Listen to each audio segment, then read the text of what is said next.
Halo teman-teman, jumpa lagi dengan aku, Linda. Kita lanjut ke bab penutup ya.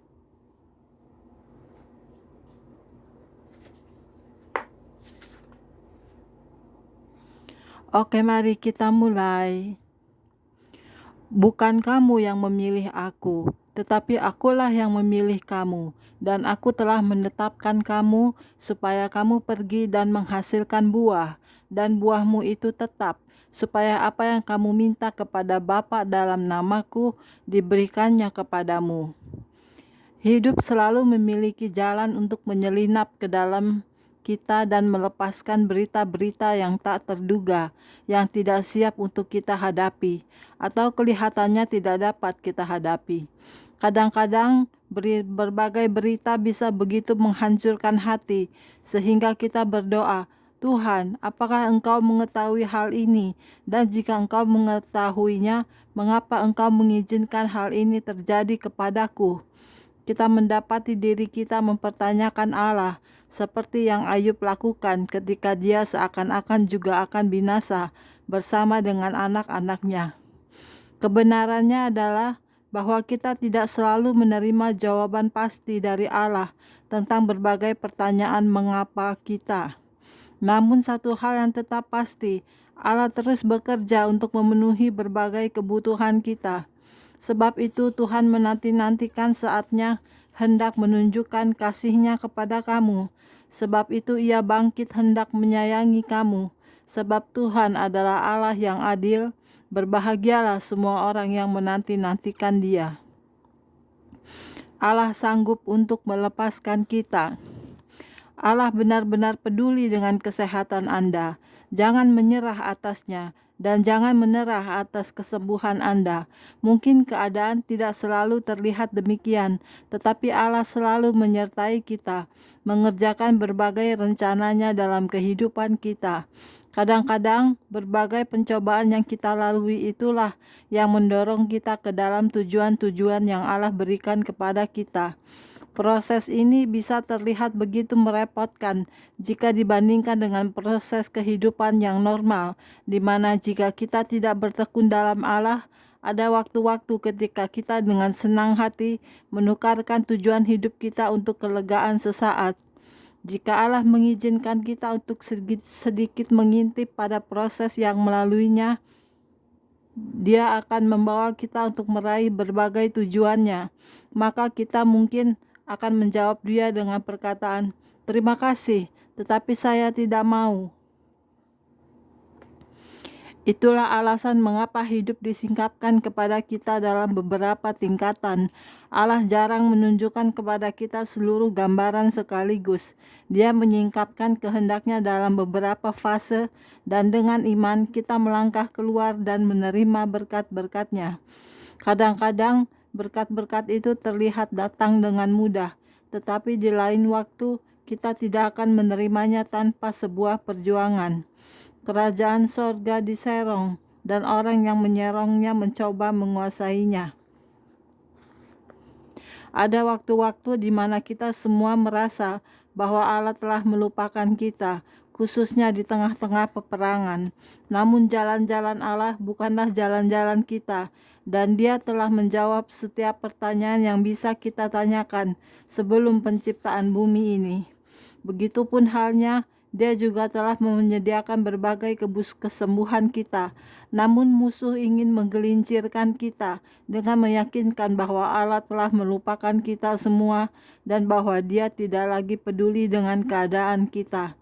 Meskipun bisa terlihat seakan-akan ada sebuah tugas yang sulit untuk mempercayai Allah di tengah-tengah krisis Anda, namun mempercayainya adalah sebuah keharusan. Menyerah tidak pernah menjadi sebuah pilihan. Ketika Raja Nebukadnezar dari Babilonia mengancam Sadrak, Mesak, dan Abednego karena mereka menolak untuk menyembah patungnya, kelihatannya seakan-akan hidup mereka sudah berakhir. Namun bahkan saat mereka melangkah kepada kematian mereka menolak untuk menyembah. Mereka malah menjawab, "Jika Allah kami yang kami puja sanggup melepaskan kami, maka Ia akan melepaskan kami dari perapian yang menyala-nyala itu dan dari dalam tangan-Mu, ya Raja. Sebab seandainya tidak, hendaknya Tuhanku mengetahui, ya Raja, bahwa kami tidak akan memuja dewa Tuanku dan tidak akan menyembah patung emas yang Tuanku dirikan itu. Kita harus menggemakan tanggapan ini ketika iblis datang untuk memikat kita. Kita seharusnya tidak tunduk kepada berbagai muslihat iblis. Sebaliknya, kita harus terus percaya kepada Allah dan memberitahu iblis, Allah yang kami puja sanggup melepaskan kami. Hanya ketika Sadrak, Mesak, dan Abednego dilemparkan ke dalam perapian yang menyala-nyala, maka mereka dilepaskan. Ini berbicara tentang berbagai mujizat pada menit-menit terakhir. Dia tidak melupakan kebutuhan Anda. Perangi iblis dengan firman Allah. Bukan karena Allah yang telah melupakan Anda, tetapi iblis yang semakin giat bertarung melawan Anda. Kenegatifan memiliki sebuah kecenderungan untuk melingkupi kita, persis pada saat kita paling membutuhkan Allah. Iblis tahu bahwa jika kita tunduk kepada Allah dan terus bertarung melawan berbagai mujizatnya, kita akan mengalami kemenangan. Oleh karena itu, seringkali terlihat bahwa tepat ketika Allah hendak memberkati kita dengan mujizat yang kita butuhkan, iblis menambah berbagai serangannya. Bagian yang menyedihkan adalah bahwa banyak orang yang menyerah tepat pada saat mereka hampir menerima mujizat yang begitu mereka inginkan. Doa kami adalah agar Anda bersedia mengindahkan nasihat dari Yakobus. Karena itu, tunduklah kepada Allah dan lawanlah iblis, maka ia akan lari daripadamu. Mendekatlah kepada Allah dan ia akan mendekat kepadamu. Kadang-kadang Allah mengizinkan kita untuk tiba tepat di tengah-tengah api sebelum Dia melepaskan kita. Tetapi itu bukan berarti bahwa semuanya sudah terlambat.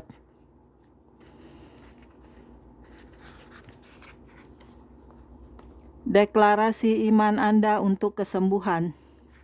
Allah sudah mengirimkan firman-Nya untuk menyembuhkan saya. Saya mengakui hari ini bahwa Dia adalah penyembuh saya dan bahwa Dia sedang menyembuhkan penyakit saya sekarang. Saya hidup dengan Roh-Nya dan saya mengizinkan Roh-Nya untuk mengambil alih seluruh keberadaan saya. Yesus adalah Tuhan dan dokter saya. Firman-Nya adalah hidup dan kesehatan untuk daging saya. Dalam nama Yesus, saya membuang setiap penyakit yang melemahkan saya secara rohani, mental, emosional, dan jasmani. Ini adalah sebuah hari yang baru, hari kesehatan, kedamaian pikiran, dan kekayaan. Tidak ada sesuatu pun yang dapat memisahkan saya dari kasih Allah atau dari kehendak ilahinya dan tujuan hidup saya. Saya menerima mujizat yang Allah tentukan bagi saya. Tuhan, saya berterima kasih karena telah menyingkirkan kesakitan dari saya dan karena tidak mengizinkan kesakitan untuk tinggal dalam tubuh saya. Saya berterima kasih kepadamu untuk kesembuhan yang sempurna dan seutuhnya. Dalam nama Yesus, amin.